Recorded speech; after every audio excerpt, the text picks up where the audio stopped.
Well, what is up, my friends, and welcome to another We are here in season 12, week number 3.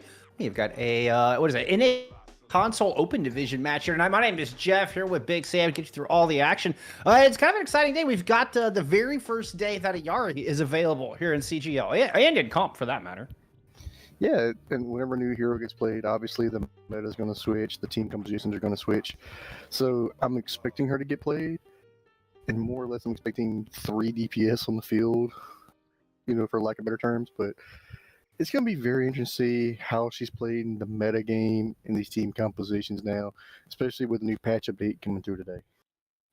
Yeah, the healing pylon got reduced from 40 to 30 heals per second. And then the changes, which I think we all expected, that the primary blast of her sun ultimate can now be blocked by shields. But furthermore, the secondary explosions can also be blocked by shields. So a pretty big buff in the matchup for any of your shielding characters, including Symmetra. That means that the photon barrier now a very viable counter to that sun.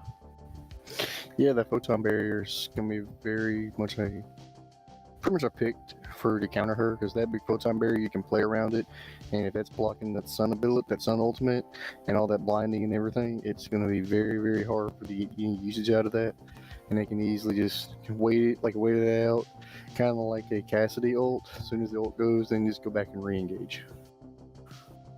But there are still some mean combos I'm hoping we could see, especially with the Risa in the mix. That's always a fun combo when you get the Terror Surge with the Captive Sun. That one is nasty. Seems to be immediate team wipe. That one's gonna be hard to block even with the recent nerfs. I'm curious to see how Ayari changes the landscape here. Let's talk about our two teams a little bit. We've got Solaris taking on Kaida here tonight. Again, it's a NA console open division here at CGL, and I think we have some rosters. I don't know. We may have some rosters. I'm not entirely sure, to be honest. We will have Ross. There. Look at that. Look at that. Asking you shall receive. Our pride is awesome.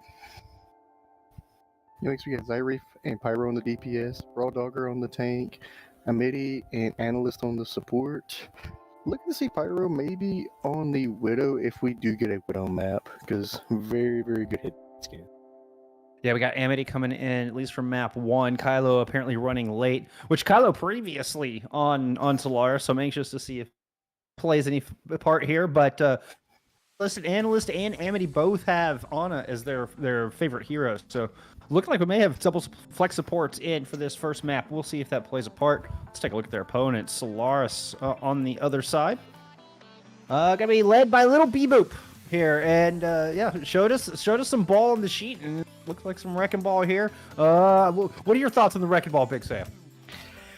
Wrecking Ball is a weird pick. Like, I know it's not the sexy pick per se when it comes to tank plays, but Wrecking Ball, if played well in the dive oriented, or with like a dive, like she's slamming the ground, Widow headshot, or a Genji dash after that, it can be very disruptive and get 1 or 2 picks off, and the ball can just roll out, get more health, get shields, then re-engage like that. So it's gonna be very interesting to see if the ball does get picked and on these maps, and can the ball be very effective and get the ult usage they need and get the mines out in those tricky, hard to get to places. I find the Wrecking Ball pairs pretty nicely with the Yari as well. So you can kind of play around the pylon, and the healing pylon has a pretty good range on it. And even with the nerf, it's still very consistent healing. You don't have to worry about targeted shots. So I've seen quite a bit of Wrecking Ball actually in my games and in my random games as of late, and I find that Yari actually doesn't pair too bad. Doesn't work as bad as you might think, despite her so far kind of fitting into the poke category. These are our maps here for week number 3. Not a whole lot of long range here. Maybe once we get to Rialto and Nepal King's Row, pretty close quarter. King's Row is kind of close quarters, but Widow can be picked on that first point. Hounds can be picked on that first point when they go to engage and try to get that point and get the payload unlocked. They can be picked. Rialto, the Widow, long snipers can be picked. Calicio is all over the place and depends on, I don't know what we're going to see. It's going to be hard to predict, but Nepal, I'm expecting maybe a ball dive comp to come in. I can see Diva come in. I can see Wrecking Ball come in. It's one of those. You and I have seen a lot of games and played a lot of games and on maps that we can almost predict anything and everything will be thrown out here. Yeah, the caveat there with a new hero entering the mix can certainly shake things up. We got Kaida taking it on Solaris. Solaris coming in 1-1. Both of our teams coming in 1-1. As a matter of fact, Solaris have a +1 in their map differential, slight edge entering week number 3. Of course, whichever team will come out with a winning record here today, and mid-season tournament is just around the corner, so a pretty important matchup here. As we get map 1 on the way, we're into Nepal, starting off on Village. Round 1. Yeah, and normally when I see these kind of setups, the Ramatra Brawl will beat the Ryan Brawl, but depends on what you think is the most resources from their support. Ooh, well, Raw Dogger stood in front of Pyro in that Bastion for a little too long. Ended up just getting mowed down. I think that was Ruby's Bastion that did the work there. Both teams need to play around this cooldown, particularly on the Bastion, but Beep has to worry about the Nemesis cooldown as well in that matchup against the Ramacho like you were talking about. It is, and the one thing with me is I've played my Lucio my time. Just to see Lucio go against a Lifeweaver, because Lifeweaver gets picked very little. I'm interested in how Hannah Banana uses the Lifeweaver in this team composition. Ooh. Hoagie got that Matrix out. Bastion that could be deadly. Pyro's worked around the outside and managed to take them down. The BAP is gone. Ooh, follows up with a nice one kill onto Ruby, snagging them before they are able to sneak away, and Kaida's able to sneak away with the point of already matched the percentage initially set by Solaris. That was a good engagement by Kaida. And then both Bastions are kind of mirroring each other in ult synergy, per se. And that is just a lot of damage, and that Ryan shield slash Ramacha shield is just going to go down instantaneously. So it's going to be which team can put up the most damage is going to determine a lot of these team fights. We're opening the fight here with an artillery strike. A little bit of damage done, but only just slowed down Solaris momentarily, it seems. Kind of stuck behind this wall. They don't want to engage it too hard. Kaida's waiting for it. Here comes the call. Now the Amatrix is out. The Shatter is used into it, but a nice jump from Analyst to get out of there. Beef still looks like trying to chase him down. They got themselves stuck in a corner. This Amatrix is still up. Rawdogger's going to punch right through those shields, and the Reinhardt is gone. The rest fall shortly thereafter. I think when Beep did that Shatter, I don't think Beep got anybody with it. No, Analyst jumped right on out of there. Yeah.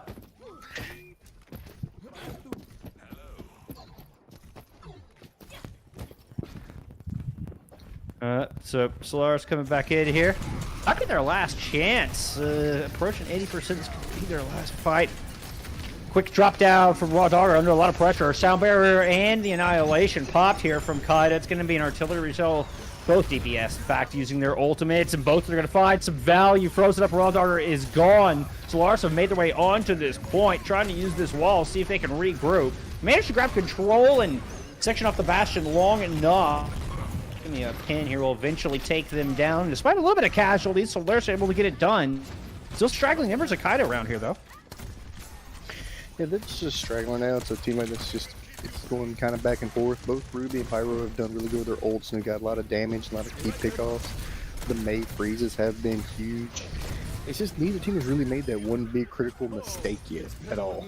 That was a really nice Ant Matrix from Hoagie Doos. It split the back line up from Raw Dogger completely.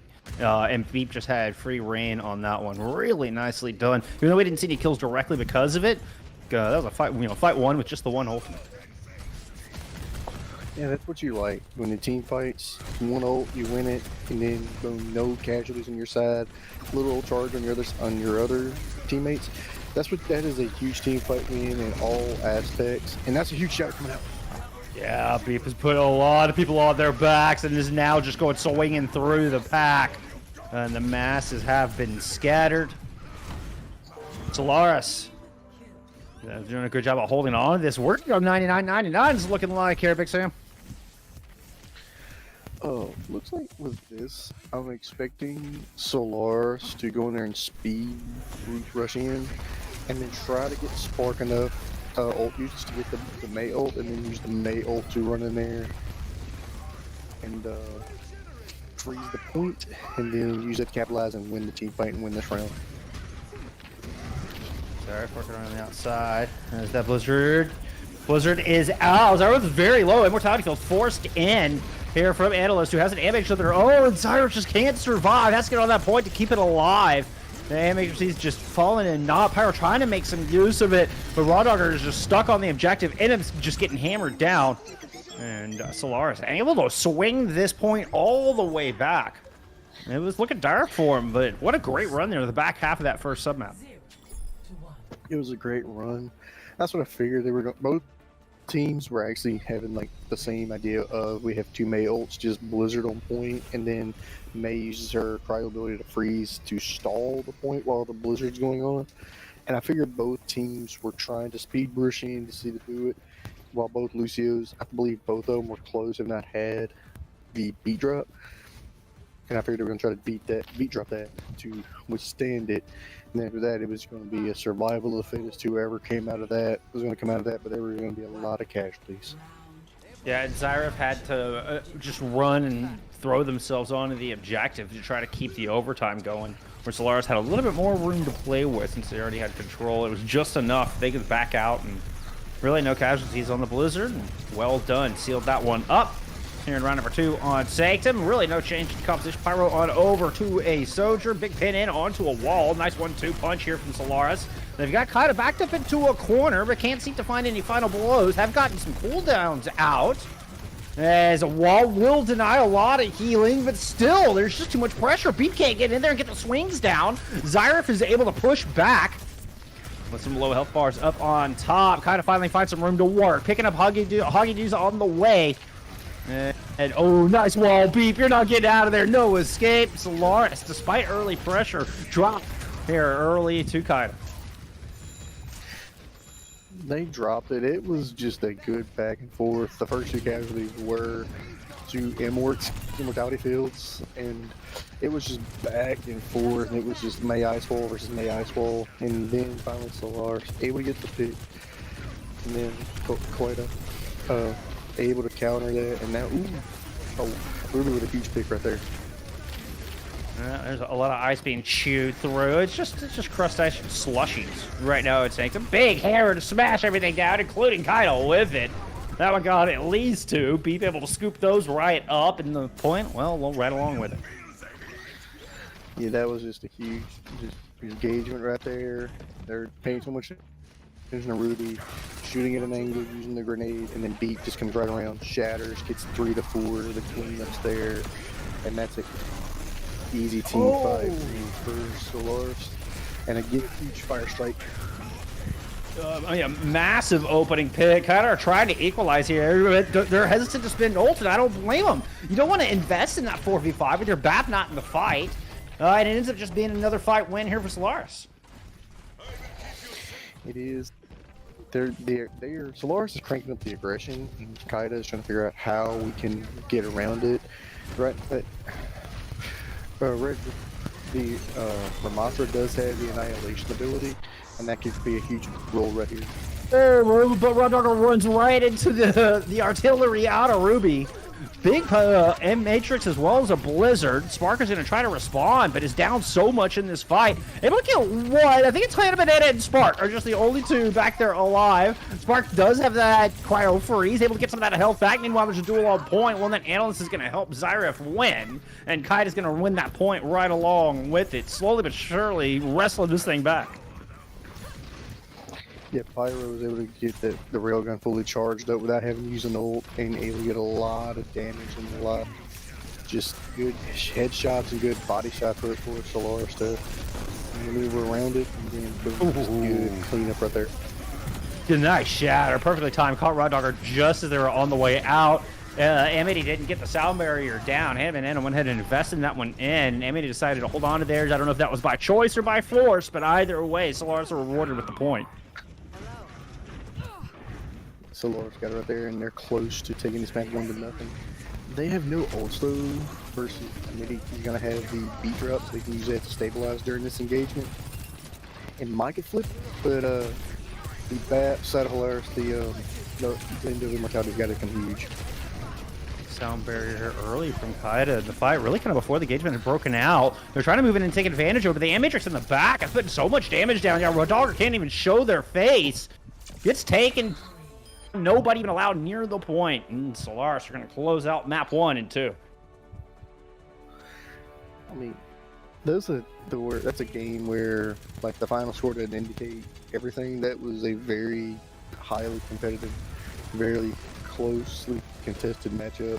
Certainly. So it's a 2-0 win, but both teams literally played good, showed signs, and can work with a lot of things. So don't, like I said, this goes 2-0. Don't say, oh, it was an easy victory. No, that was a hard-fought victory. And if that's any indication, we're going to be in for a good series tonight. Yeah, that was by no means an easy victory. I mean, looking at Village, had that on lock. I mean, the first half of that sub-map was all them.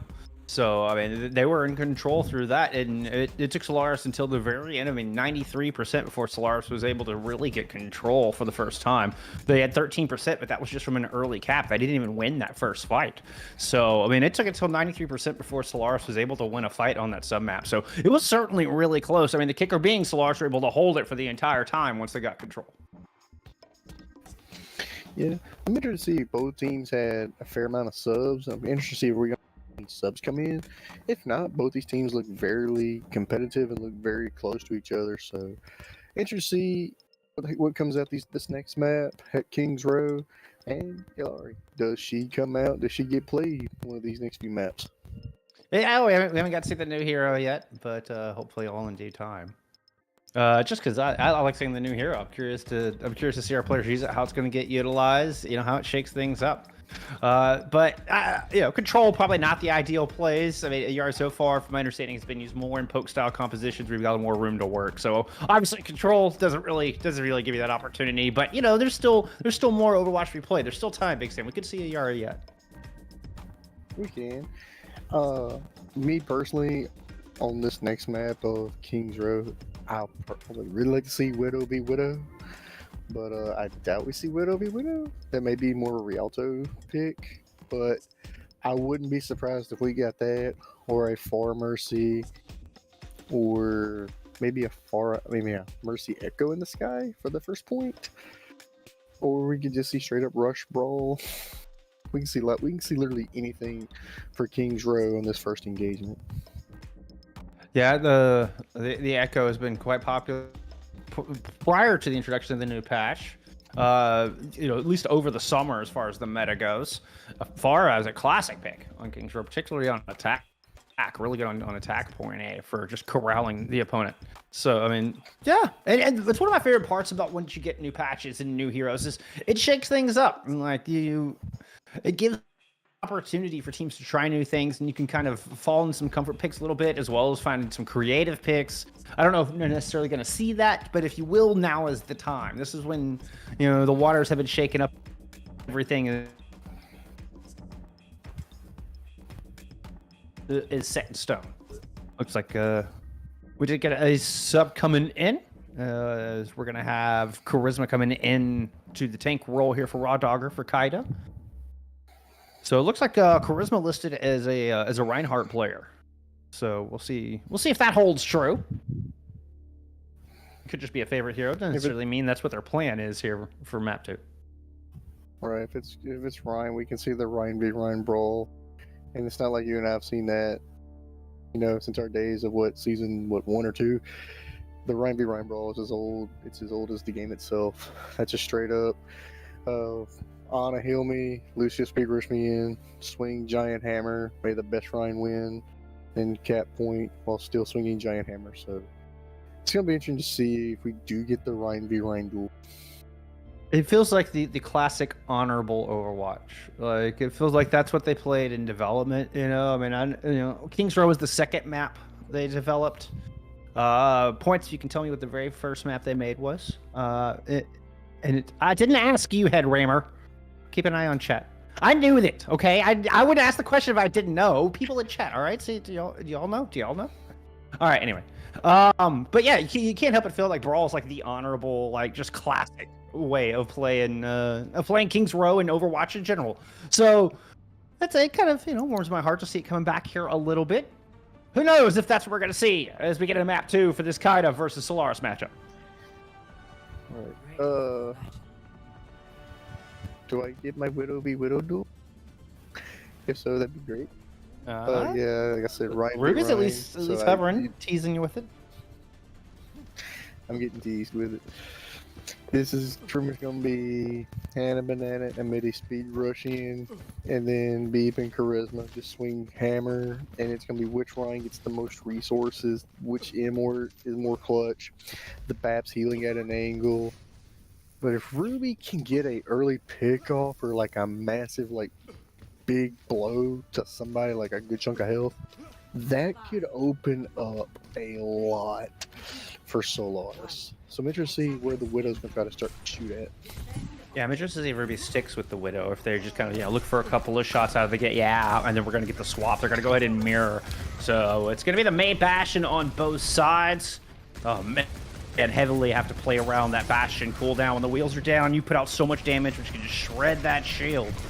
So Kaida have to choose very carefully how they work their resources as Solaris approaches. Is getting closer by the moment. Look at this rotation. Kaida's just going to speed all the way around. Little do-si-do here on point A. Nice wall, and Solaris grabbed the first kill. Very important kill at that. Main tank down here for the defense of Kaida. Solaris now look to have a lot of control as they move into Hotel. Yeah, they were the biggest thing with OW2 right now is the tank play. Once your tank goes down, that literally is pretty much the end of the fight. And as soon as Charisma went down, he just went off. He just went ham and able to get the cleanup of the 4 straight picks and literally go up to what 90% chance or 90% ult chart. So this next game, don't be surprised if we get a shatter or maybe break the shield and shatter. He just needs a little more fire strike and he'll be ready to go. You can see Ruby hovering directly behind, pushing way up. Charisma wants to get aggressive, gets blocked out from a little bit of healing, tries to do the same with the help of Zyra. And Kaida are able to slowly just kind of hopscotch their way up there. Good use of cooldowns, and they just took away all of this from Solaris.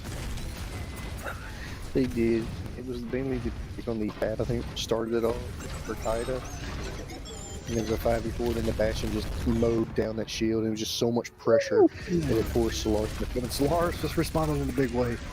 There's no disengage. Kaida just have to hold behind this amplification matrix and hope it's enough. They're going to invest the artillery and the Bastion as well. Thief is able to muscle down Zyref, not for a Blizzard Windman available. Kaida looks like they want it back. Ball's preventing it. Eventually that wall comes down, and Kaida beat a hasty retreat.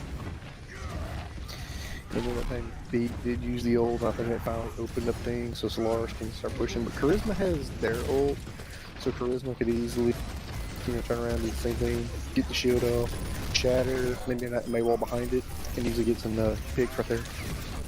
Yeah, that's an offensive Blizzard from Spark that really opened up that fight, and Charisma got caught in a bad position once again. Solaris are doing such a good job of isolating the Reinhardt. And just everybody turns and focuses. I mean, you can see there, very important ultimate from Spark. Well used, well planned here from Solaris. Pretty with the point B. It is, and Spark is getting a lot of good shots in right here. And, they cap this with 5:17 on the clock. That is massive time bank right here for this part of the map.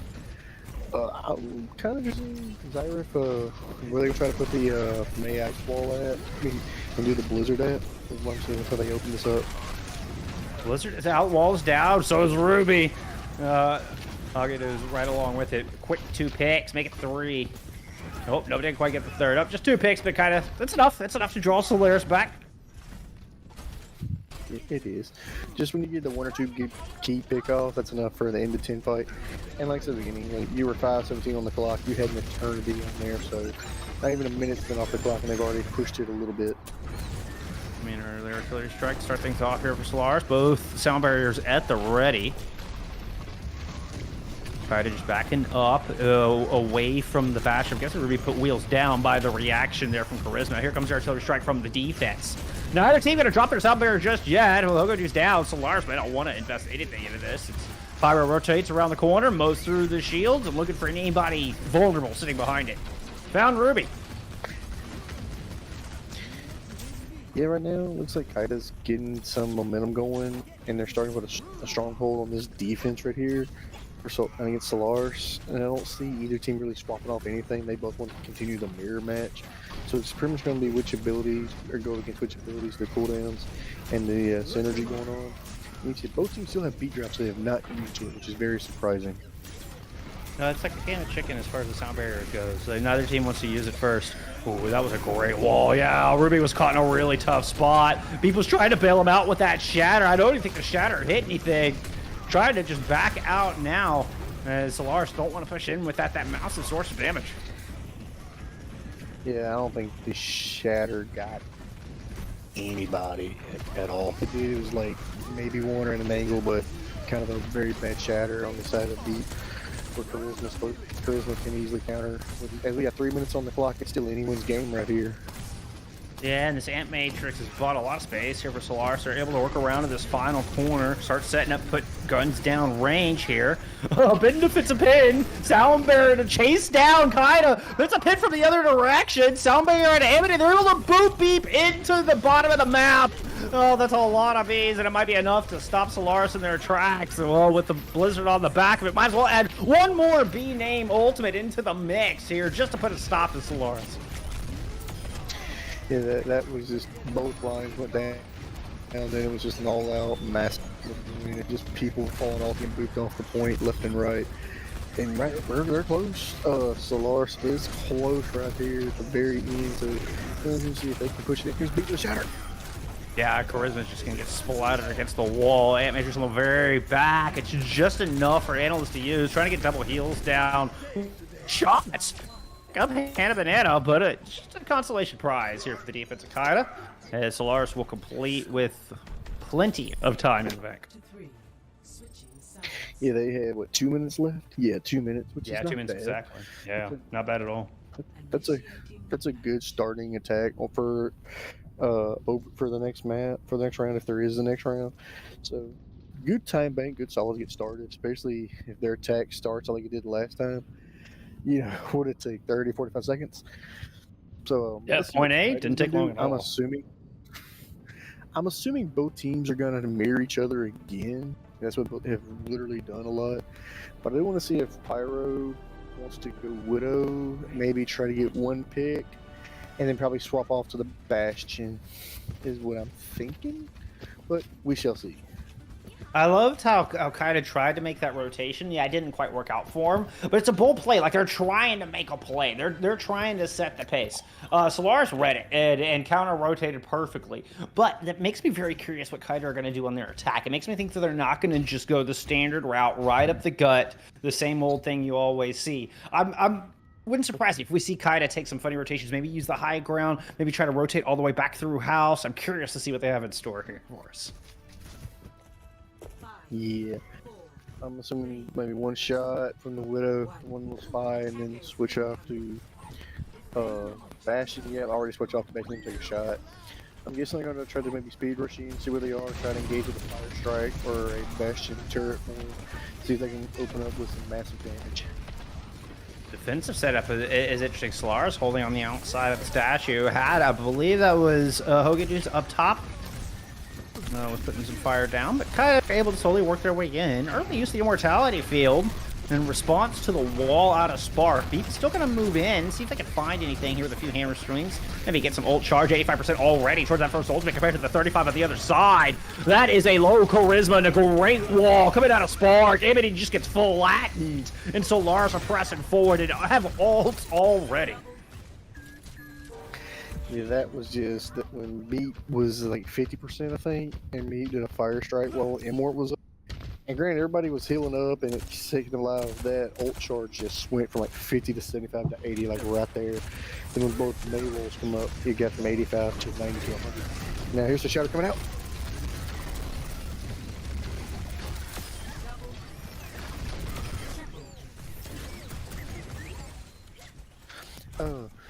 Basically, there's a shatter coming out. Looks like Meat was able to get a lot of them. Ruby's able to, and that was going to be a hold right there for Solaris. Kaida now It's going to keep the same setup, but it looks like I'm expecting analysts to maybe open up with the window, try to get some damage to the window, try to do the zoning technique, and try to see what they want to try to do. And Solaris uses their window opportunity right now. It's interesting to see both these teams kind of playing around that and trying to work around a lot of stuff. Looks like the Bastion's coming out, and we just get the Immortality. That's it. Oh, good by Ruby, good positioning right there. Able to get the turret for him. Able to get some picks coming out, but Kaida's getting picks left and right. Down goes one. Meat gets another one. Sparks using the ult. Trying to freeze everybody in the blizzard. Heals up. Looks like Charisma's still like half HP. And gets 2 picks. Looks like that's going to be enough for them to start capping the point. With Hannah Banana going down right after that. And looks like it's going to be enough for them to start capping. I don't think Solaris is going to be able to come back in and touch. Being a 5v3. Looks like, yeah, that's going to be it. As they're going to cap it at a minute and 28 seconds. Looks like their clock is now at 3:55. And now Kaida's going to start pushing start pushing it. And here goes Meat. Oh, Meat with a huge shatter. Inward comes in. Yep. Yeah, that was a pretty good shatter there for Vape enough to stop this push here. And Zyref certainly disastrous for Kaida as they try to make their way past this first archway. But they've got a lot more in the tank than Solaris is at the moment, I will say. They do have a lot more in the tank, but Solaris did have a bigger time bank, so that will probably play a difference. And again, these Bastions like Pyro and Ruby are just getting massive damage coming out left and right. Yeah, Beef was able to force out Immortality Field all the way in the backfield, although Solaris had to use one of their own. I was initially very worried, but that actually worked out well. Solaris able to back up to the corner and rotate their cooldowns nicely. The Bastion was down. Here comes the respawn. Couple ultimates at their back. Kaida starts surging forward. Nice wall. Huge shatter coming out of Charisma. Oh my, as everybody plastered to the streets of Kings Row. That was nuts. That was a 9.5. That was nutty, man. That was the shield went down for B. The May Ice Wall was behind them. The Shadow came out, and as soon as it came out, they got the Immort down, then the Fire Strike, and then the Charge, and boom. Good synergy right there. That's what Kaida needed to get some momentum going and try to push this point, and try to get this second point right here, and try to see if they can match them in time as best as they can. I'm still reloading, but I think that one sent Tsunamis through Busa, and oh goodness, sound barrier reduced early here from Kaida to try to finish this off. Not able to get the second point on the board. Stopped a meter shy up top. Ruby jumps in a very aggressive position. Gets punished for it. Very back and forth here on the back end of this point. Important fight, and Hannah Banana, she's trying out, not quite able to do it. Sorry for get that last kill, but the cart is there, and Kaida able to cap with. I mean, there was only 2 of them left on that point. They able to cap, but they got 3:10 on the clock, so they have a minute and 10 seconds to match the time would beat Solaris's time, and then the worst time will go first on overtime. And both, I'm gonna say both Blizzards. Which one comes out first? Which one gets more impactful? But a huge Blizzard to start from the defense of Solaris. Get at least one on the back. They do lose Spark on the approach though. So both teams missing a DPS. Amplification Matrix out from Kaida way far back. Just for the double healing up front. They can really focus on the tank battle here. Oh, that shield's gonna get shredded. The Blizzard is just in time. Sound barrier out from Hannah Banana, able to keep everybody alive. Ruby will eventually go down, but not before 2 kills are picked up here from Solaris. Beautifully played sound barrier from Hannah Banana. Oh, and his shadow on the back of things to clean things up. Oh my goodness. Oh my goodness. And during that engagement, Spark switched from the Maid to the Sojourn, and already 45% ult charge. That Sojourn's paying lots of dividends against this backline right now. So Spark is kind of a difference maker right now in the Sojourn, and Solaris will have a better time going forward if Kaida don't cap it. Oh, the Solaris are really good at this. The Windscar combo, the AM Matrix with the Fire Strike. Until they planned that. I mean, that was a 3-2-1, and both are up immediately, and that's Amity down. Time eating off the clock. Here comes Charisma back and has Shatter ready to go. Last one was absolutely gargantuan. Needs another one of those here. Slowed a little bit by the Disruptor's shot, but now speeding forward comes Kaida. Shield up both of our sides. Mental Cave. Artillery strike out. Falls into the back. Shield up as Charisma wants to let everybody get back in position. Nice block onto the grenade there from Ruby. Charisma wants to rotate around. Not liking that. Doesn't want to run directly into all that Bastion fire. Okay, decides to go right back up to main. All right, looks like this is the route to go now. As they try to find some room to finally throw down this Earth Shatter. The Ant Matrix up. That's the go signal. Finally, the light turns green. Into the back cut, a vulnerable spot. The Shatter is good. Worth the wait as Ruby just gets cut in half by that fire strike. It's going to be a sound barrier out from Amity. As Kaida are looking to close this thing down. It's just Hannah Banana left on the point. This cart will drift in. Time still significantly lower than their opponent, but Kaida will get some attacks here in the extra innings. Right, they were able to get it, but they have a minute on the clock. The problem with a minute is it's pretty much a Tracer / Sombra, go scout, come back, and then you pick your team and go. But then you got like no time, so it's like a one fight. You gotta win it. If not, you're not gonna get anything. So this is either gonna be like something like that, or it's gonna be a spy, what they got, go from there, or it's a straight up rush, get on the point as fast as possible, try to get 1 or 2 pickoffs, maybe run that choke point, and then try to get it because you have a minute, you blink, and you're in overtime while you're attacking if you're Kaida. Yeah, you're also not guaranteed ultimates either. So I'm curious, like you say, you might be able to get 2 fights if you play it real fast. You can see Solaris not making any changes defensively. Kaida's showing us something a little different out of the game. Flash and some Orisa, still a lot of time to change that up, but it's an interesting prospect. One we've seen a lot in the recent meta, as a matter of fact. Oop, we got a pause call. We pause? So we got a pause call by Meep and everybody else. So let's see what the pause is for. Oh, not sure what. So there we go. We shall see. That was going to be an interesting setup with the Sojourn, Widowmaker, and the Orisa. That's what they were going to come out with. I doubt it, but that would have been a very interesting composition to come out with. Because Widow alone can win you a team fight with cheeky angles. And then the Sojourn with a charged up railgun can, slide jump around and maybe do a flank shot. That would have opened up a lot if they were to go with those. But we shall see with the pause and everything. Well, I mean, and even still, we might see, even if you only see the Widow for a shot or 2, it could be enough to open things there. I mean, I'd imagine that they would swap things up. It's be such high value if you could get, especially an early pick right out of the gate. Like, you got to try, right? Like, give it a go. Yeah, you do. I think we all remember the Sure4 play where he just went Widow and just got like 3 or 4 picks right there. And I think that's the reason a lot of people are like, do we want to try Widow right here? You can see the high ground to low ground. You could see everything. You can kind of do some shot calling right there for your tanks and supports. So it's going to be very interesting to see what Kaida does on their attack with a minute on the clock after this pause.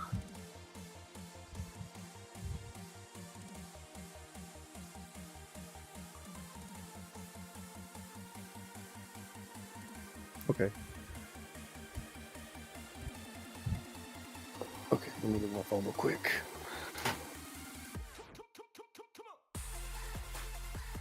I'm gonna pull some stats up for you guys real quick.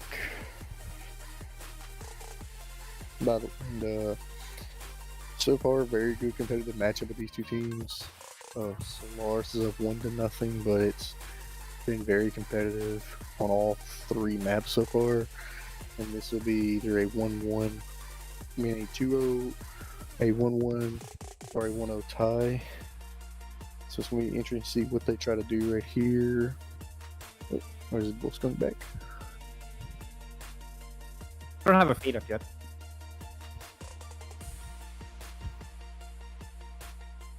Okay.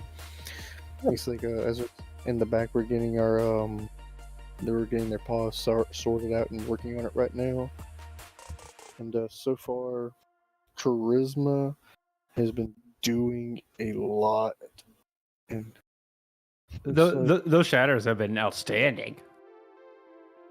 That one on point B, that was one of the best shatters I've seen in recent memory. That was fantastic. Those are the best shatters I've seen in Overwatch too. That was good stuff. Was That's very nutty.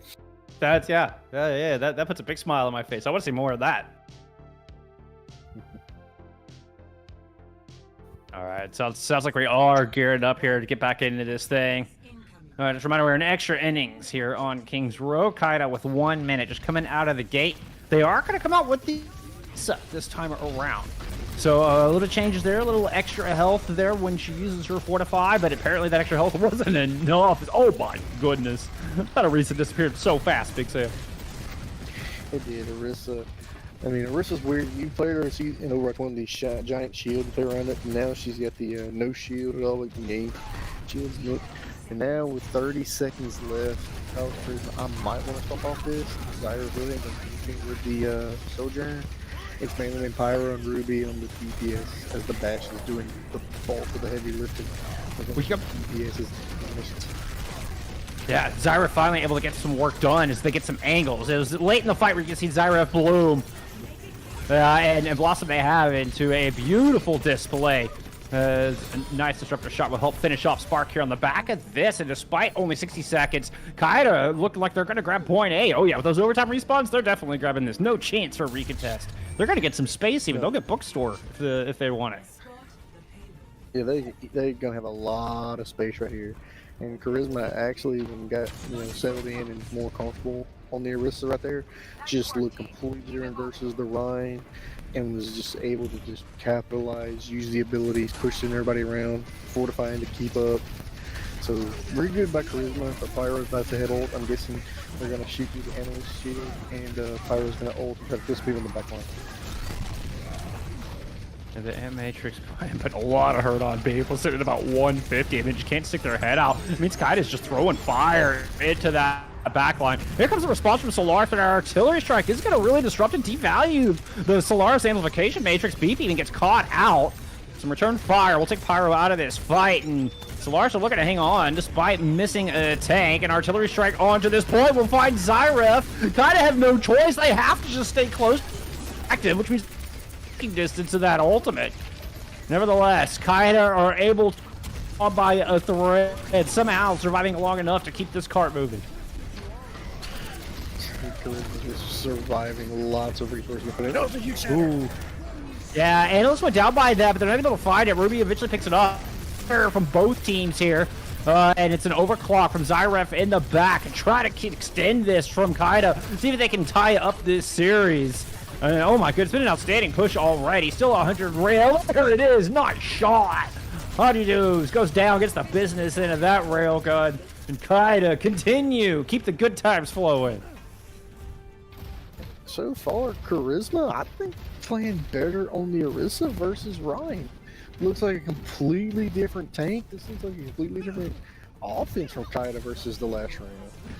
And Zyref is doing so much damage as the soldier. Pyro switches over to Sombra now, which is going to be very interesting. Ruby switches over to the soldier, and Beep switches over to the Doomfist right now for this next engagement. Yeah, I think Pyro's swap was exact response to the Doomfist.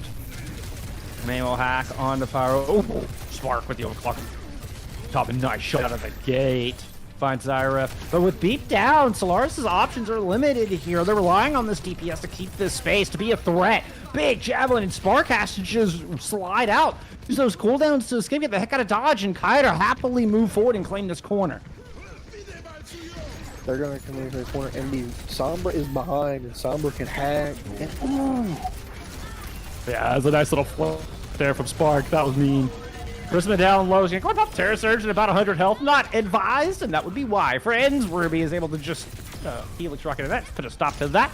Zyref is here in overtime. See if they can muscle out any more meterage. Pile it on to the massive cake here on top. I mean, this thing is already a wedding cake. There's whipped cream and cherries all over. This is a massive, massive, gorgeous thing that has been built here from Kaida, and well, it looks delicious. I think I just want food now. Now I just have a sweet food. And now Charisma switched over to the Wrecking Ball, everybody's favorite character.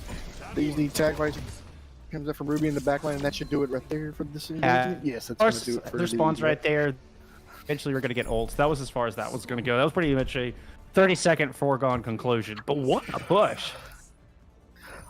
You're right. What a push by Kaida. That I think when they switched over to the Orisa, it just became like a different team, like a different Sojourn kind of as well. composition. Like, and you were right. It started So- off really slow. Like it did with at first, it didn't look like it was doing much, but man, Zyrif really turned it on with that Sojourn. It did, and then Charisma just got a lot of usage out of the Orisa. Got a lot of picks, got a lot of damage, a lot of pushing around. Like, and I'm not surprised they're going to go with the those two picks again. This is what Pyro's going to do. It looks like, yeah, I don't think Solaris is going to stay on the Zarya. If it does, I'll be very surprised. Reaper, I could see Spark on the Reaper against Charisma, and maybe Pyro if it's going to stay Bastion. Or Ruby, I'm interested to see, does one of these two DPSs stay on the Widow and try to get a body shot, try to get the headshot, try to at least maybe start it off like, hey, oh, they're at this location, or here's a good shot, or maybe even just the chance of a headshot and go up 5-4. We shall see. I mean, we know they're not going to stick with this for long. I'm curious how Solaris adjusts because the Orisa change, oh man, the Orisa Sojourn change, huge from Kaida, and they're sticking with it on the defense, rightfully so. So what does Solaris do? It's a Zarya look? My goodness, they are pulling some out of left field here to try to make something happen in extra innings. Right, I've never seen an Orisa battle of Zarya before, but it worked just then. It's a looks good like counter. This could be the opening they need. Yeah, Charisma dropped down way too early, just threw themselves into the Lion's Den, just dropped right into the pack of Solaris. So they're going to grab point A pretty quickly on the back of that. Kaida, looks like everybody else will get out, so they'll be able to hold a little bit closer here for this next contest. Should be a good fight here in the point A arch. It is going to be a good fight right here, and you see the Zenyatta is just doing a lot of damage in the back, but when your tank goes down, it's going to be a lot harder to push. And there again with the Soldier and a huge pick off right there. Now Charisma switches over to the Ramattra. They're going to try to do the Ramattra Brawl against these guys. Now Matt isn't going to go for Ramattra Brawl. You know, they say flattery is the or excuse me. They say that imitation is the highest form of flattery. That's what I'm looking for. I almost had it backwards. Solaris trying to pull out Kai's comp, see if they can beat him at their own game right now. 75 to a rail, or at least to that overclock, excuse me. Ruby sitting back, gave it a fight. Zyraf with that shot. Move up, and here comes Solaris with a +1. They're going to surge forward, bust through, and find Charisma with another great shot from Ruby. And it started when Ruby got Zyraf. And it has a good Discord damage too on top of that with Honey Doggy. And that's going to be very interesting if the Discord stays. Like, those tanks or like the Bastion's not going to stay up at all. You've got to have their shields. This is going to be 4 going on 5 ults for Solaris. This is going to be a long engagement, long team fight as this card's steadily getting pushed. Start from Pyro. Ruby opens things up with another good kill. Zyraf goes down again. Still has more to work with. Puts another good shot at Charisma. Charisma just has to put those arms up, trying to block for dear life, but just damage from all directions and gets battered down. And Solaris make their way into the Foundry, and suddenly this is looking a lot closer. It's looking a lot closer, and they're going to cap it. And Spark switches to Soldier as they use the 4 ults to get it, but they have the Annihilation. And the Annihilation can win you a team fight by itself. Use it as a zoning technique tool. So kind of maybe force the back up right here. So Solaris can use this to get some space and try to come around this corner here. And it's going to be very interesting to see which these two can make the first big mistake. Charisma not far away from an Annihilation of their own. As our two Ramatras go face to face. Here comes Beep. Gonna go ahead and pop that ultimate early. Mortality field, take it down. Beep is low. Charisma got theirs up quick with the overclock with Zyraf. They are able to force Solaris back. Kaida tying up this series with a down to the wire King's Row. Holy cow, that was close. And here's your favorite shatter so far from OW2. It's only second, but this is what I was thinking of. No. Charisma got the shatter I was talking about. That was just awesome. Is what that was. We missed that on stream. That was amazing. What a gem of a play. What a perfect play of the game. I'm so glad we got treated to that. We did. We got treated to a lot of good plays so far with these two teams, and it's Bro. only 1-1. We still got Rialto and one of my personal favorite maps that everybody looks at me weird for saying, but Calicio. Then after that, I'm not sure what the fifth map would be if it is 2-2 tied, but I have no idea what to expect. Who's going to win these next two maps? As these teams look dead even, as far as I'm concerned. I think we're going to take a little bit of a break before we get into that. Like said, Rialto coming up next. We'll have the continuation of this map 3 right around the corner.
Got lots of love.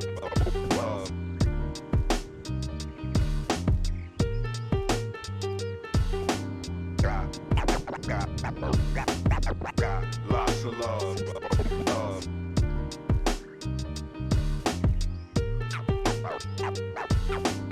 Got lots of love.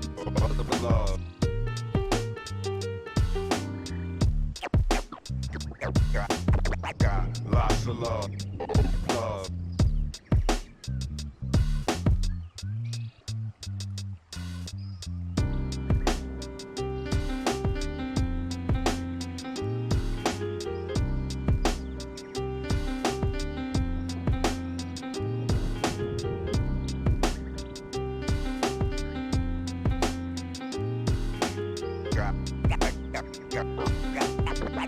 lots of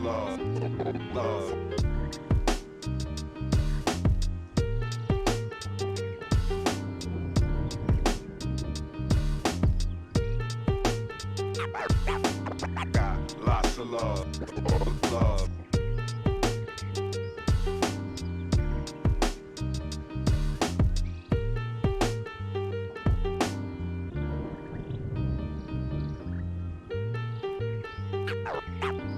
Got lots of love. Got lots of love.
All right, we are back, tied up 1-1 here in our console NA open tier matchup.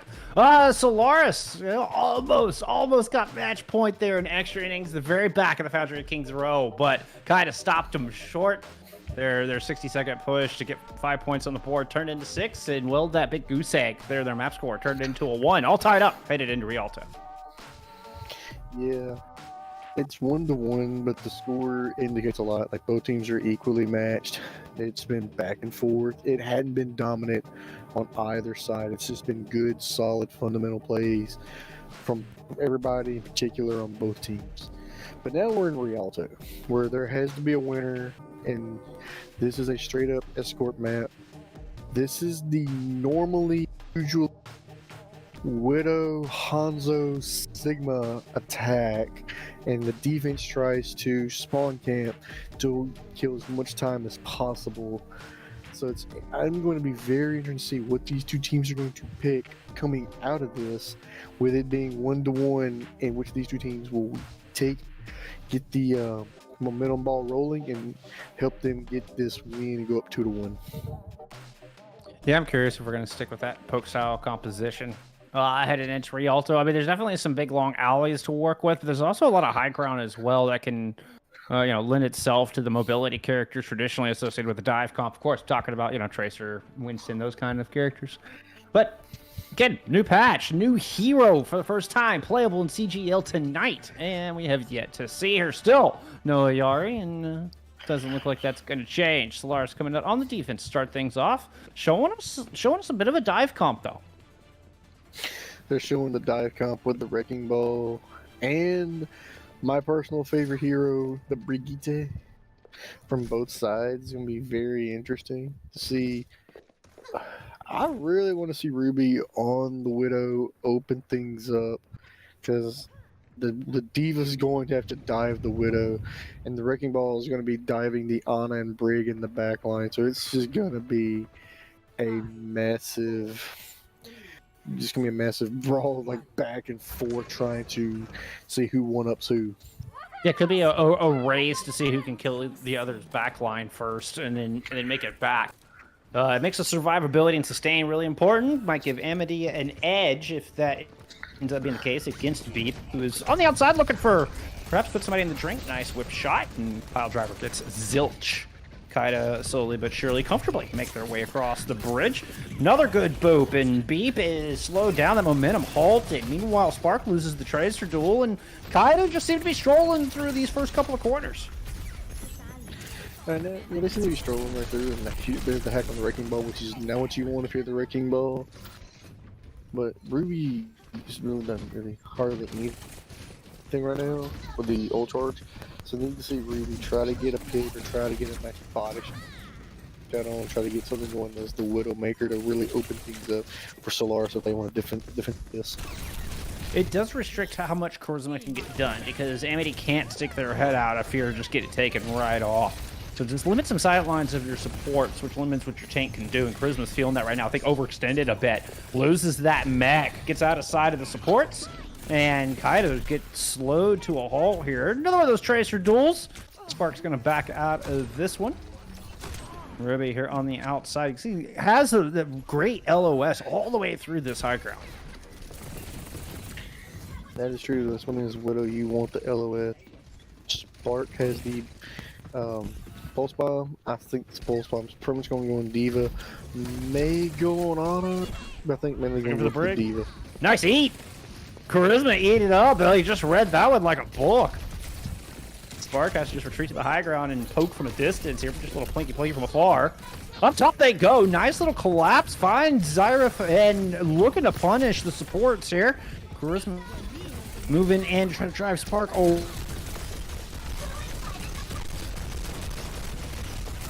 Just on to Charisma up top. Oh, and looks like my head's coming out. Look at you have to take over big. Oh, here we go. My feed's back. All right, we got it back. We're good. And we come back, and Charisma has a pair of kills. What do you know? Yeah, Charisma. Got a pair of kills right there, and looking very good. I think Ruby's probably going to swap off they're going to swap off and go Samba right now. Meat gets taken down. This is probably the first point for Kaida, but Overall, good engagement by both teams. Very evenly matched plays by both teams so far. Yeah, and Old Bank's looking about the same. Both teams spent about the same amount there on point A. It did cost Kaida quite a bit of time. Now Solaris stationed up in the high ground, looking for a place to use these mines. Tech there to get the up high ground pile drivers. Self-destruct used there for Charisma. We'll get that mech right on back. Kind of trying to set up here, but Solaris don't want to let him get in any position to use this EMP. He goes down early, and Pyro's still seemingly a non-factor, not able to find a good spot to on this big ultimate. Reef is in a bit of trouble. Excuse me, Beep is in a bit of trouble there, and does go down. Zyra finding that final blow. It is right now. These Discord orbs are doing a lot of additional damage on the side of Solaris. That's why Charisma got D-Mech, so he's had to self-destruct away from everybody. There's the Transcendence coming out, but I would expect them to maybe swap off the Zenyatta, but looks like Solaris is doing good, but it's just like the big play to maybe stop this right here. Oh yeah, the EMP setup finally comes through, and it's immediate just assassination of the backline. No sustain left here for Solaris on this defense. This should be a point B cap. It still might take a minute. I feel like Kaida can hold the archway here and not let Solaris in. Ooh, a rally? Yeah, they can. Yeah, the rally is exactly what Solaris needed, and they're able to just kind of brute force this thing open. Kaida not able to hold the choke as well as they wanted. Ended up making a trade there for the Brig. Eventually, people go down, and I think that's going to start the demise of Solaris on this defense, particularly with Charisma having that self-destruct by another mech. Right now, Kaida looks like they're in complete control of this game. Looks like they know what they want to do. Look, Neep switches over to the Ramatra. Hoggy Doo switches over to the Baptiste. Spark goes to the May. It looks like Hannah Banana going back to Lucio, going back to what they ran map 1. So try to maybe stop the bleeding right here, so to speak, and try to get on their feet and try to start getting, get a team fight win and try to get some picks going. Nice EMP out of Ruby to start things off. Just melt him.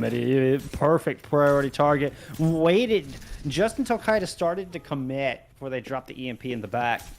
Let's see Ruby with the final blow here. Spark on to this newly swapped May, looking to hold the stairwell. And Ruby switches over to a I think Sojourn. So now there's gonna be a lot of damage coming from the back line as they can, slide left and right across. And Charisma's back on your favorite hero, goes back on the Arista because it worked so well last time. It did certainly work well.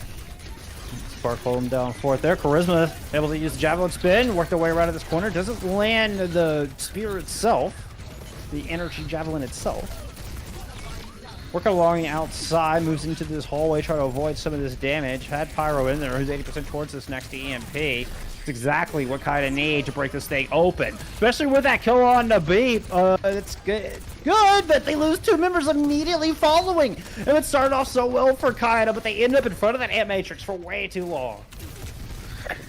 So they way in front of that Ant Matrix, and now it's gonna be open up for Kaida. It looks like unless Ruby can get a massive pick off of the fully charged railgun, I don't think really nothing is going to maybe stop this. I mean, there's only 3 people here from Kaida, I'm pretty sure. This was a 4v3, and Kaida still managing to find kills. Solaris had the player advantage and the spawn right here, and they fumbled this back. Somehow this one just slipped through their fingers.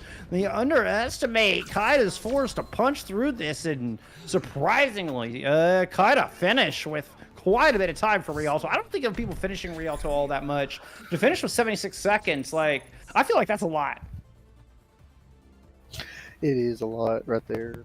To be, just be honest with you, the minute 16 is really good. If Spark had to have lived through that ult, and even just a slither of HP, or could have made ice walled and then froze and woke up, you had the blizzard, and nothing could have eaten the blizzard. They could have stopped it.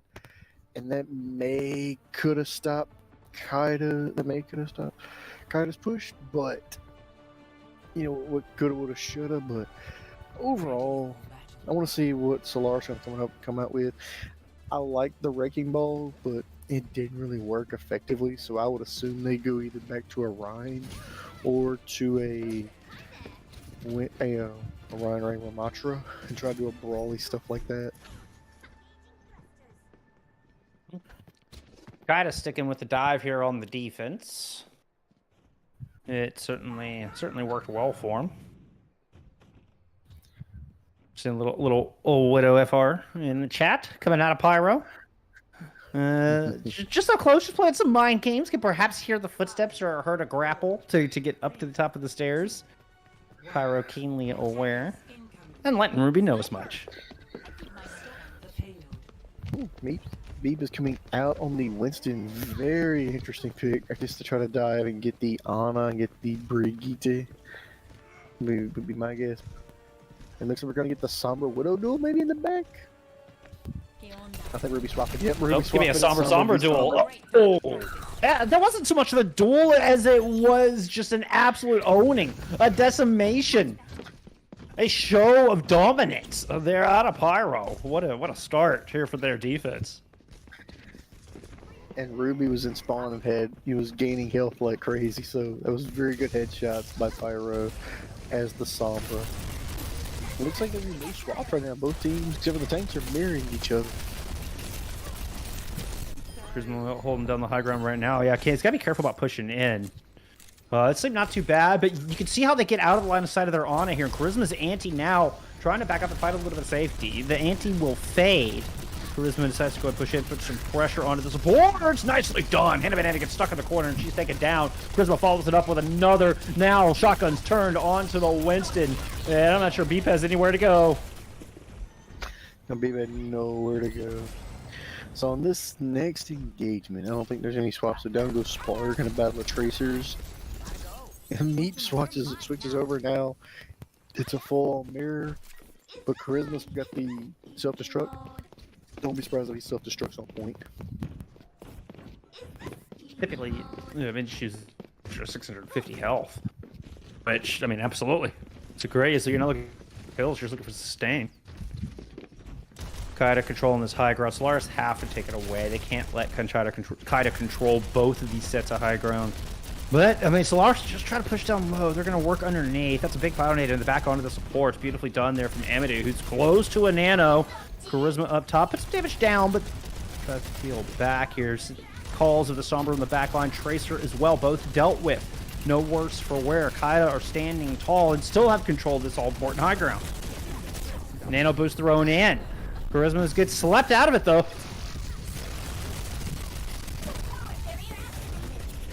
Looks like the Nano Diva got nothing, so it's a very good defense right there to get nothing out of the Nano. If you can get Nanos out of your... Oh, it's a huge EMP. Catches 4. Nano thrown on to Beat, though, to try to bring this thing back, but Nanos is able to get one. Spark finding him with the flail. And unfortunately, it just means that Solaris don't have anything left in the tank. Beat going for a swim. It looks like they're going to try to regroup, figure what they want to do with a minute left on the clock, because if they don't get it, Kaida will go up 2-1 and have a lot of momentum after this dominant showing going into Coliseo. But I think Meat's got to just open up with a self-destruct, maybe try to get something going, or maybe try to brig rally and try to get a lot of shields and just try to somewhere on brawl / dive it out and try to get 1 or 2 picks, try to get some momentum once you need at that first point. Because if not, you don't want to lose all the momentum going into a map being down 2-1.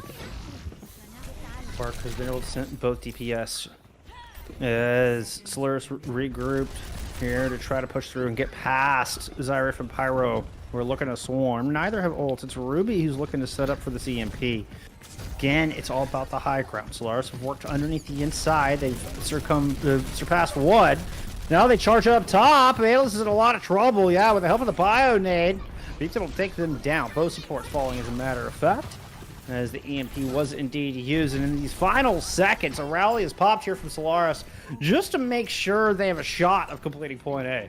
Not even guaranteed here, Big Sam. It's not, but Meat does have the ult, so if you need to self-destruct on point to force them off, that's going to be your best bet. But Pyro's got to hack the Diva from the self-destruct if they want a chance to win this and go up 2-1. That's a huge pick on Hannah Banana opening up this engagement. Yeah, I mean, the hack onto the brig's a good start. Ruby, able to equalize, turn it back around the other direction. Pyro in the back, 95% to that EMP, has to translocate out.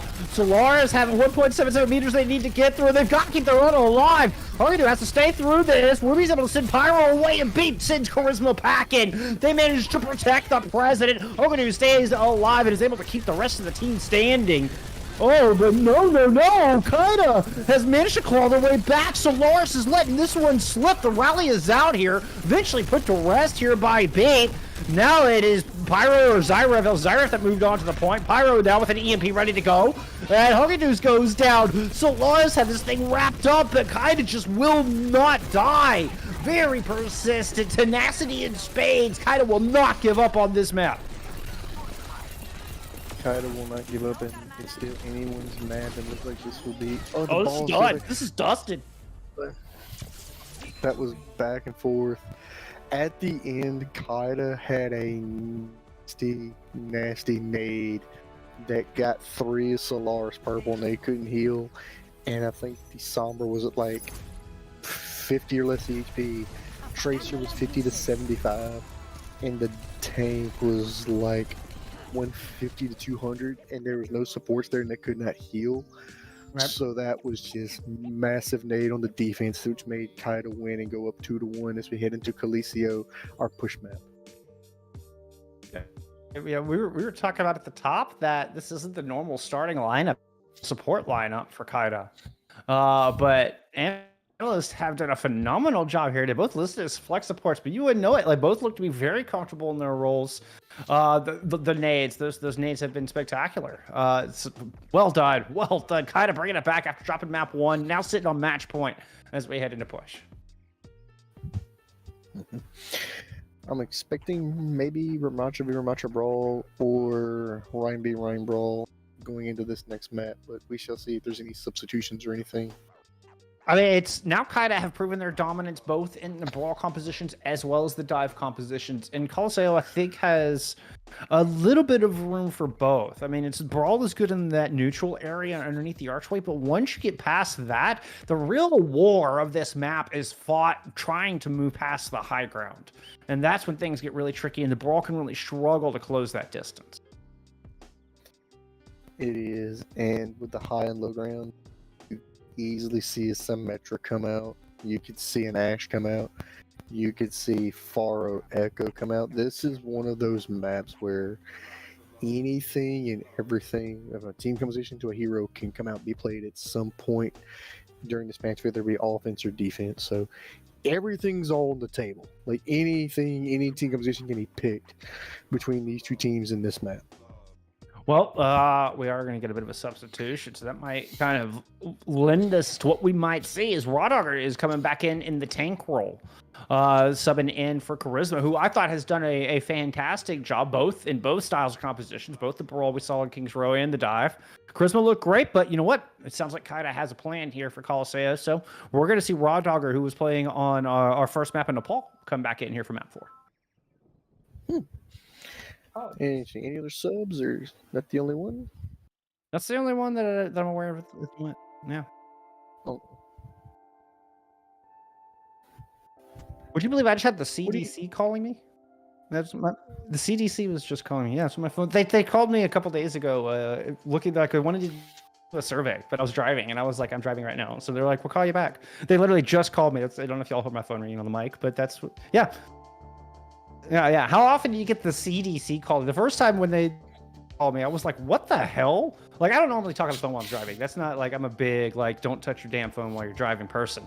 But I saw the CDC calling me, and I was just too curious. I was like, what the heck is going on? So anyway, sorry, I digress. Just small story. They just called me back. There you go. You could have told them to tune into CGL and watch this amazing game. I don't know if that would quite fit their survey, but maybe I should have. We did get a. What was that? I was gonna say in CGO, we do like when our streamers watch the stream. We do like the comments, so we do appreciate all the guys watching, regardless if you're in a EU, PC, or console. We appreciate all you guys watching. So thank you guys for Absolutely. watching the game so far. Absolutely. And that's why we do it. We enjoy everybody hanging out with us here. Yeah, we have had a bit of a DC, so we're waiting for somebody to get back. Still kind of waiting on word for that. So while we wait to get them in here, let's just go ahead and throw it a quick intermission, figure this out. When we come back, I'll say it. We'll see you there in a minute.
Let's have a bit of fun till I downfall.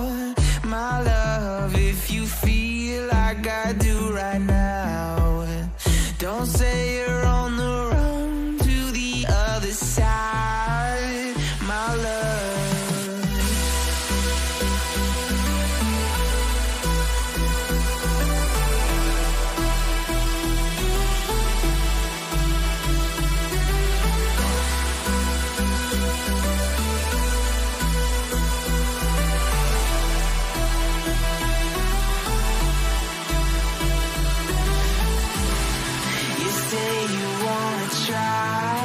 But you never do. Sugar, there's a reason why we lose. You say you wanna cry, but you never do. Sugar, there's a reason why we lose.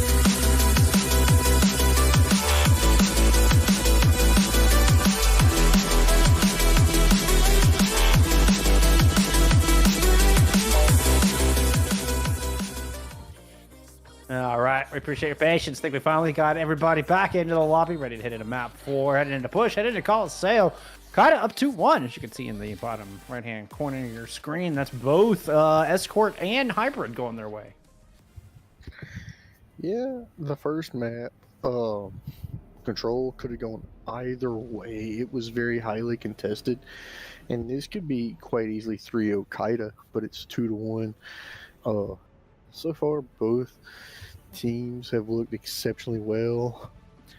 And on this particular map, this is a weird map in where you could see Brawl, you could see Dive, you could see May Reaper come out, you could see Sojourn Tracer come out, Pharah Echo come out with a Mercy.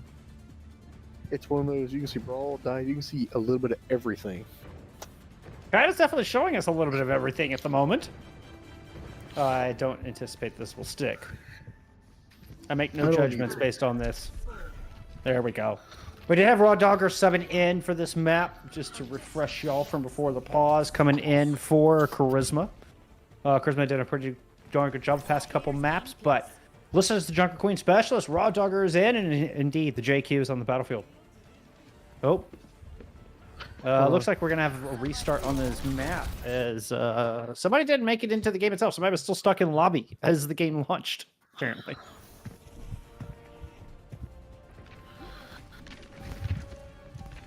So, we'll get a little bit of a, we'll get a little bit of deja vu here. Good. Oh, look, behind the scenes. Hey, we do actually use a normal load screen, just like everybody else. Hey, there's us. Hello again. Did expect to see you also soon.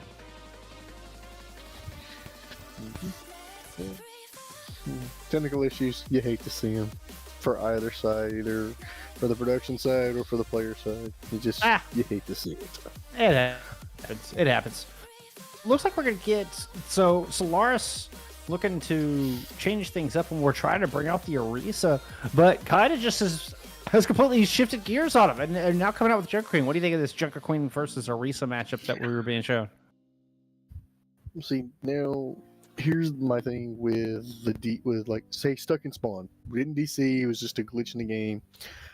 So now both teams saw what the other team was going to run. So you know they're thinking, if they're going to run it, what's the counter? Do we want to see what we had? And there's going to be internal discussions on what to do, where they're going to be placed at for their positioning, and how they want to engage this. So it's going to be very interesting to see if these two team compositions stay. I like Junker Queen. Very, very good in sort of open space, lots of damage. Yeah. So it's going to be that, and the Orisa against each other is going to be very entertaining to watch from a tank player's perspective. Yeah, both very hard to kill. Both be able to put out a lot of damage up close. Both with a little bit of crowd control and a little bit of speed. Although the Junker Queen gets it to her whole team, the Orisa just with that javelin spin gets a little extra movement boost, but only to themselves. So. We are back in. Hopefully everybody made it in this time. He's in a hurricane. He might DC. Unlucker. Sounds like a skill issue. I ain't trust me. I know about them in the hurricanes being in Louisiana. We do those a lot every year. This is going to be very interesting. Other than the tanks, it's a mirror matchup. So I'm looking forward to Pyro versus Ruby to see which Sojourn pops off more. And see which one's the first big pick off, or which one just does puts out a lot of damage for their team. Ruby rocking the New York Excelsior skids. A slick looking skid. Despite how their performance has been, their new graphics look amazing. Put some good shots in, but nothing significant so far. Zyrev comes into the back with a quick little move, recalled on out of it. Did force out some cooldowns.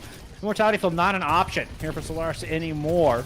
There is a 100 built up on that rail, but it's not going to hit the mark. And Kaida's still standing strong, coming in for another wave, another push into this little alcove where Solaris are hiding. Beep able to survive, not looking much worse for wear. Still has all their armor raring to go, and the push and pull continues here. Solaris with a little extra room, but not able to punch through and find any final blows just yet. Not yet. I think they're going to open up with the Ant Matrix right here is what I think they're going to try to do. Never mind, Ruby just went down. That's probably going to be a good opening for them right here. Yeah, it took. I think it was the third attempt from Kaida with one of their kind of dive surges as they push forward. But they're able to find one. Now Beep is stuck in a corner in a little bit of a difficult spot. And it's just getting run back. Sow Barrier was used to keep people alive through that. Able to spot and find Zyrev. Solaris picking up a pair. And are able to start pushing back forward and drive Kaida away. Yeah, that was good engagement there, and it was back and forth. And so far, from what we've seen from these teams, the Orisa seems to be working. Both Pyro and Ruby have going neck and neck right here. So it's been very highly contested, very much back and forth. And anything you can do, I can do better. And they're still trying to one-up each other. I think this pulse weapon spark is going to open up things right here. Oh, Raw Dogger is able to pick up a pair while Beep is using their Terra Surge. Kaida throws in a late sound barrier. I'm not sure they needed it. They were up big in this fight. Beep is going to go down. It will ensure a flawless fight win here for Kaida. But man, Raw Dogger opened up with two quick ones. Didn't need to use their ultimate, that's for sure. Held onto that rampage. Yeah, I don't think Amity needed to use the beat, especially if the 3 went down. But, you know, it is what it is. I would have saved it for Ruby with Ruby Pop's ult. But going forward, I can see the Junker Queen ult, especially like straight in front of like the Lucio and then Orisa, doing a lot of damage and a lot of anti-heals. There's the overclock. It is out. Quite some good shots, but the shout from Rodhogger got everybody away. Just enough health to survive through that. Ruby down to as low as 5 health. Picks up a little bit more. Immortality Field to keep them up as they move back into a position. Put some shots down on Rodhogger, who's going to fall. Kaida now kind of stuck in an impasse here. Zyrev says, I'm not stuck. I've got blinks. I'm out of here. Analyst, well, they have to go back the hard way. Ooh, nice leg kick from Pyro. Good shot. They're trying to open up right here. And the Orisa's trying to get that ult. Oh, it does get Pyro in the spear. That's awesome. That was nutty. That was cool. That was cool. What a shot. What a shot. What a shot. Hats off to our camera crew for that shot, man. That was nutty and wild. Wild first evil. And these two teams are getting trading blows back and forth. It is going to be whoever has the bot last will probably win this game. And this pulse rifle Kyra's got to come huge. I think it's going to go in the tank. May try to go in the Lucio, but I think it's going to go in the tank. Ruby goes down up front, sitting in front of the amplification matrix. As that starts to fade away, kind of are going to turn the corner with 3 ults in their pocket and a 5v4 in this fight. Solaris backing up quickly. Immortality Field has to be thrown on to Beep. They're able to get some heals, just enough to get some armor back. Still haven't really found any leg to stand on, though, as Kaida continue to march their way through the arches. Spark gets punched in the back of the dome. Nice anti, and Beep goes down. But in the meantime, well, Solaris have been able to collect back, and it's a 3-2 trade favoring the team in blue right now. Again, it's going back and forth where it's just you think they're good, you think Kaida's good, and Solaris pulls some plays out, gets some picks, and starts pushing the pick, and then you think Solaris is good, and then Kaida does the same thing. it's like they're both like the synergy from these two teams is really, really good, and it's really showing right now. And they're still just evenly matched, even as when these guys are playing in a hurricane and bad weather. It's still just it's anyone's game. Whoever's got that bot last might win this game, might win this round, and we may or may not go to a map 5. Ruby play down low, trying to keep the long range debate. Goes to the high ground, pops the overclock, and here comes Beat pushing through the middle to force him into that line of sight. Lands one shot on a Pyro who has an overclock of their own. Analyst down low is going to pull them back. Ruby doesn't want to get too greedy. Rotates around, lands the headshot, follow it up, gets the body shots on the Pyro. Fact, that was a headshot to take him down. Eventually, we'll have to rotate out of this position, but Ruby, that killer flank, has bought Solaris a brilliant fight win, and a very important one at that. He did. Ruby was at 1 HP. Well, I say like 5 to 10 HP, living on a prayer, and just good playing the beat from the Orisa, and just letting Ruby able to get healed up. It's been very, very good coordination and shot calling between those two, and it's still. This looks like Solaris is playing a little bit better and getting a little bit more swag going and getting some momentum going their way. Yeah, they're going to win this fight here and then finally get the cap. Zyrup did a good job to touch and buy Kaida an opportunity there, and they even invested somewhere here to try to hold that, but Solaris are looking very clean indeed. Looks like Solaris is playing well, and the biggest thing is the tank differential. Is now, are we getting Orisa via Orisa boom? Yeah, I mean, this has kind of been the meta here since the most recent patch change, at least as far as contenders and stuff. Orisa has really come into prominence. Pulse bomb there, blocked by the Immortality Field. Spark gets taken down. Ruby, again, rotates up to the high ground, puts some shots down, but Analyst gets out of the way. And meanwhile, back on the bot, the DPS of Kaida are doing work. Yeah, the DPS of Kaida, that's a huge, almost team wipe right there.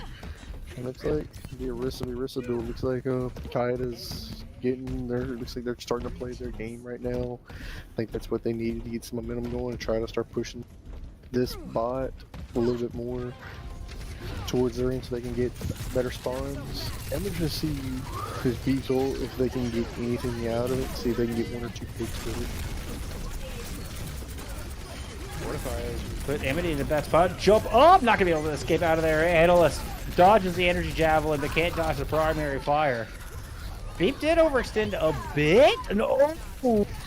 And this is whittled down. Is this a 2v2 at the point? Pyro was able to land that shot from the outside. Puts another one down on the head of Banana's head. And Pyro helps Kaida with the 2v2 to start making some progress here towards the bridge. That was a weird engagement at the end of it. You're thinking, were they just slide out or speed rush out? Pyro's like, nah, I got this. 2 huge picks based on Hannah. Right now, you're seeing why Sojourn is picked by a lot of teams, regardless of PC or console or any league. Even pro players use her. She's very effective as a DPS. Overclock from the high ground, speaking of Ruby, finds Analyst right out of the gate. Takes a shot down to 9 health and just has to let the rest of that fade away, but Beak is able to follow up. And look at that, with that turn flick on the Pyro, that was mean! Ruby, putting up a flashy showing here in that engagement. That was very, very nicely done. Just the flick, go around, flick of the wrist, headshot, body shot, just enough to kill.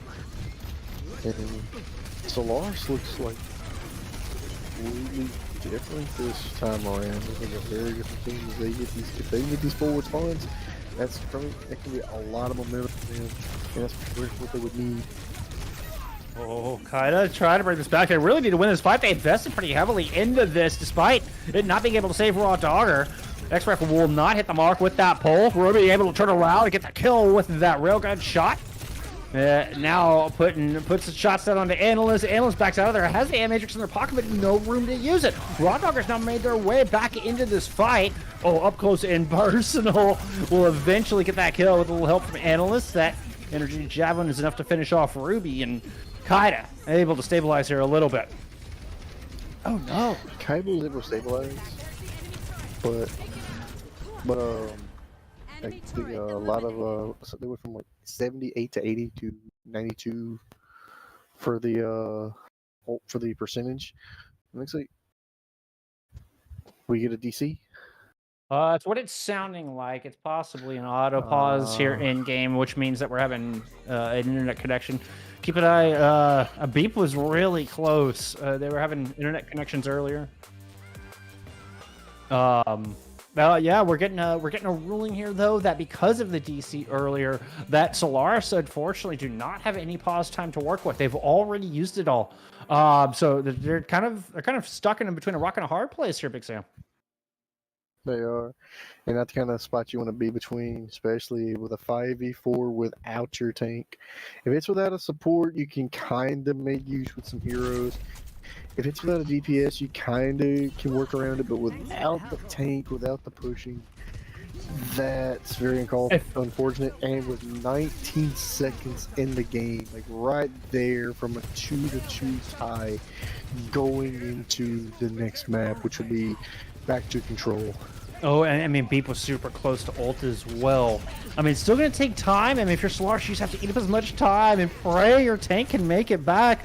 I don't know if you try to swap. I mean, you've got close to everybody having ultimates all online, which could put an end to this. So I don't think you want to make any swaps in the Orisa being absent, but you can see Solaris are tentatively just poking from the outside and just trying to buy as much time as they can. They know this bot's got to stop at the checkpoint. They don't want to give that over. Ruby getting a pick here. Might be able to equalize things. And Matrix up from Kaida. Solaris dropped the sound barrier. They're moving in. Ruby lands one of those shots, but the heals are there. Analyst and Amity both very low. Hogan is able to take Analyst down with an Matrix from up high. I don't believe it. Solaris, they're able to win this 4v5. Sans a tank. They lose to a DC, and somehow they get the job done. Unbelievable. And that is why a lot of pro players, a lot of people pick Sojourn as your DPS. I don't want to say hard carry potential, but Sojourn is such a good DPS for almost any meta from almost any team composition. I mean, just look at the damage coming out. Even without an ult needed, you see why Sojourn is picked heavily. That's why a lot of players, they pick her up. Unbelievable. Kind of beat there right now. And that's not only from a 5v4. And not only do they win the map, they don't even give up the checkpoint. They did not even give over the closer spawns. They contest I thought they were going to wait it out and try to use that to buy extra time. Nah, they got their ultimates up and fearlessly Solaris dive into that 4v5 with no tank and they get it done. Well played. Well played. Now, do we go to a break and give Beep time to get in?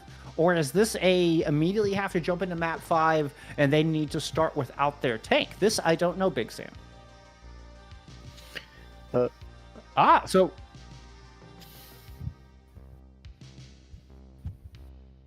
okay, so we have gotten an official ruling. The powers that be, the big brain Headrimmer has let us know. You cannot start 4v5. Not even an option in the rule set. It explicitly says you cannot do that. So we will take a 5-minute intermission. Hopefully Beep can make it back in here. I'd hate to see this go out on a forfeit. Bear with us. Map 5, hopefully around the corner.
Malin.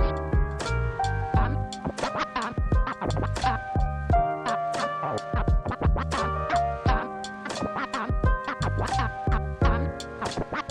not crazy, Malin. I've just been in a very bad mood for 40 years. 40 years.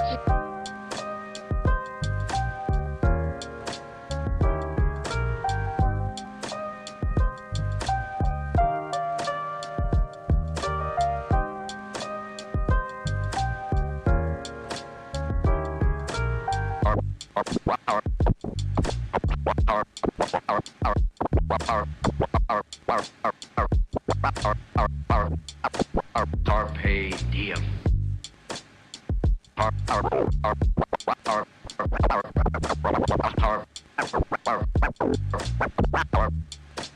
Carpe diem.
Solaris got all tied up 2-2 here in our Week 3 matchup. We are headed to Antarctic Peninsula for our deciding map between the two. And, well, Beepwood's not able to make it back, so we had a little bit of a swap-a-roo here to fill in this tank role. We're going to have Vibe subbing in the DPS role. We're going to have Hoggy moving to the tank role, and then we're going to have Ruby moving down into the flex support role. So just a little bit of musical chairs there to kind of, make the best of a bad situation, I suppose. Yeah, sometimes you have to do it. You don't really want to do it, but hey, sometimes things happen in games. The guy that is captain and coached many teams to championships in the leagues, you got to adjust on the fly and move people around. So it's nice to have players with wide map pools. So it kind of comes with the territory, and let's see if Solaris can use that. Come out the gate swinging in this control map, and whoever wins this, whether it be 2 maps or 3 maps, will win this 3-2.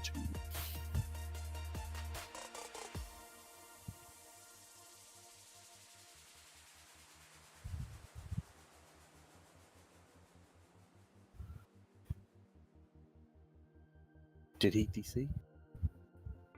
Okay, so yeah, you can see on our screen, Solaris won the first one, then Kaida won 2, then Solaris won another one. Solaris did win 2-0 in the Pulse, but Antarctic Peninsula is controlled, but it's a little weird. It's a little different. 1, I was hoping to see more penguins in the map. 2, it's a lot of ice. And I figured it'd be nice to see like a Lucio with roller with a pair of skates instead of blades. But okay. Yeah, my back. I don't know. It's a light internet issue there for a moment, but hey, it's all good. We're back in here. Ready to get a map 5. And very interesting team composition. Very interesting. Oh, I mean, I wouldn't put too much stock in this just yet, but yeah, the Solaris comp looks like we could probably put a little bit into that one. We've had to make those swap arounds. Hoggy in that tank role. We also have Charisma coming back in for Raw, by the way, for Kaida. So new tanks on both sides here for map 5. Here we go. Both. I'm expecting both Lucios to speed boost right out of point.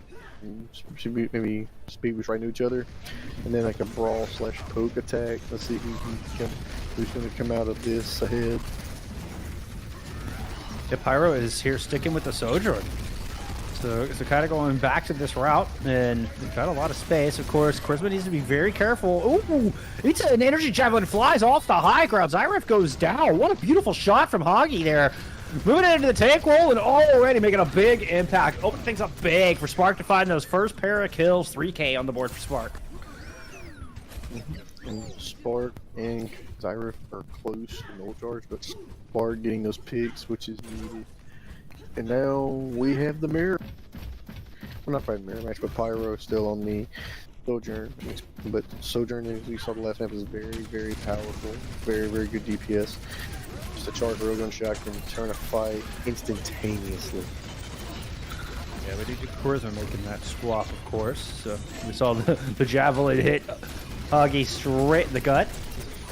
Kind of got to rotate down low. X-Ref is going to go ahead and pop those wheels to make that rotation. Ant Matrix on high here from Solaris. They've sent Huggy down, and Hannah Rivera has fallen as well. No, okay, yeah, Huggy is down on the low ground. Vibes were there to join him. Wall to divide the Ant Matrix from the outside. Pyro is able to land that big body shot with the railgun. And with that, it's been a cleanup here for Kaida and grab control. Yep, like I said, that Sojourn, that charged railgun headshot or body shot is so devastating if it comes off clean and no shield or anything. It's a lot of damage coming at you. I'm looking at Zyref though. Let's see what they're going to try to do with this ult. Spark is the ult. Let's see which one comes out first, or if both of them are going to come out at the same time. It's the artillery from Spark to start things off. Nicely done. Just kind of forcing Kaida further back. Very able to heal on up through it. There's the wall. There's the blizzard. How did it not get eaten? Oh, Charisma looked like they had it, but alas, no. And this out barrier will not be enough. That was pixels away from Blizzard being gobbled right up or a complete team wipe, and it goes the latter. Yeah, that was a good engagement. The May walls, they stopped right there. The Blizzard could not get eaten, and just good follow through. But if you're Kaida, you got 3 ults you can play with and use right here. Solaris, you're just gonna have 3, but one of them's is the DPS ult with the Sojourn, and that's gonna be a game changer if they can get some picks or good damage coming off with it. Oh, Charisma's in trouble. Going in deep, looking for that Terra Surge, and we'll find it is rewarded. Amity comes in over the wall to provide the support needed, and Charisma fearlessly is able to just spear right into the backline of Solaris. Yep, the spear is such a huge part of that kit. If for the Arith, it's a nice little chunk of damage, and it pushes them back. So it's, Charisma's done very, very good, especially during that engagement. I believe it killed the immortality field, so that's what made it do a lot of damage and a good follow through. I love Kaida to flip the points, but as we approach now 78 to 66, you maybe have 1/2 team fights left, I think. Spark lands the grenade through the Ant Matrix. Oh my goodness, that was awesome. Got a quick double kill. Starting off that fight with a bang. Yeah, that was absolutely being recorded. You bet Spark had to stop and highlight themselves. You bet. We saw you, Spark. Well done, well done. And now Spark has the ult. So if Kaida goes to get on this point and brawl or attack, that ult could be devastating against Kaida in this push right here. That is the last thing they want. Solaris is coming out now. Ruby falls in the meantime, and the only thing Artillery got was the Immortality Field. Bomb into the back, and Analyst had nowhere to run. That one's going to finish him off. Javelin will knock Spark back, but there's no follow-up to it, and Charisma is very low. Pops that Fortify, gets a bit of extra health, but it's just delaying the inevitable here. Pyro's trying to swing this thing, see if they can bring Kaida back in this map. I mean, it's a 99 to 75, and Pyro's done it. Pyro finds 3 before it's all said and done. That was looking desperate, but gotta hang on. It is. And Spark got 2 or 3 picks in there, and I was like, well, that might be it, but no, Kaida comes back. I'm thinking they're going to try to do the thing I just said. Ult before they get on point if you need to, because this is going to be last team fight for either team. Whoever wins this one's going to win this, go up 1-0 in this final best of 3 on control. Oh, it's a great artillery. Yeah, that hit the entire pass Solaris wanted to cover, and Ruby ends up with nowhere to run. Now Pyro's able to pick up another. Vibes finally gets this Blizzard out, but Amity just glides right on out, skates away, throws some sounds your direction. Bob's your uncle. Boom! Kaida comes out on top. Let's break it down. Let's break it down, Amity. Yeah, that was a good an ult by Vibes. It was a very good ult with the Blizzard, but I think it was too little too late, and then just Lucy was able to skate around it and then turn around and boop or hit, shoot, kill. And by then, that was the 3rd/4th person kill for Solaris, so try to won that one easily right there at the end. This map is still anyone's game. These 2 teams are still evenly matched. These Bastions are just popping off right now. Orissa's popping off. The Ant Matrixes have been nutty between these 2 teams. So, we shall see what happens right here. Pyro really clutching up. It was that next to last fight that Green was his way. And Pyro gets 2 clutch kills. Vice forces to show up. And Kaida able to hang on. Now 1 sub-map away. Closing this thing out. A bit of a battle for the high ground. R2 versus up top. And it's Pyro once again to open things up. That wall blocked them for a moment, but not before they're able to land that rail onto Spark and bore a big ol' hole through the Bastion and through the ranks of Solaris. First control coming right on up here for Kaida. Yeah, and again, the Kyra opening things up. Point. Guys, point. Oh, they just flubbed the crap out of that. No! No! Now Zyra is able to get Vibes. I'm baffled. I'm like, I have my head in my hands right now. Kaida gets off point before the Solaris finds an opening, put a crowbar in it, and break it right on down. Unreal. What did I just watch? That was Kaida's point dead to rights, and Solaris flips it out of nowhere. And now Ruby will have the Ant Matrix up for this engagement. And it's gonna be the battle of the windows, and let's see which. Oh, Grizzle put a nice energy javelin right on through. Yeah, both windows were on top of each other. The red one there for a moment, but yeah, it was there absolutely. A lot of damage. Whew. And this is basically it gets flipped to 28% to 7%. And really just the 2 windows got used, and that was it. Now you're gonna have Pyro versus Vibes. It's Overclock versus Blizzard. This can be very interesting to see an ult that can hit a lot of people at different times, or a Blizzard that freezes everybody in crowd control. It's gonna be very interesting to see which one we can pop first and which more usage. Vibes.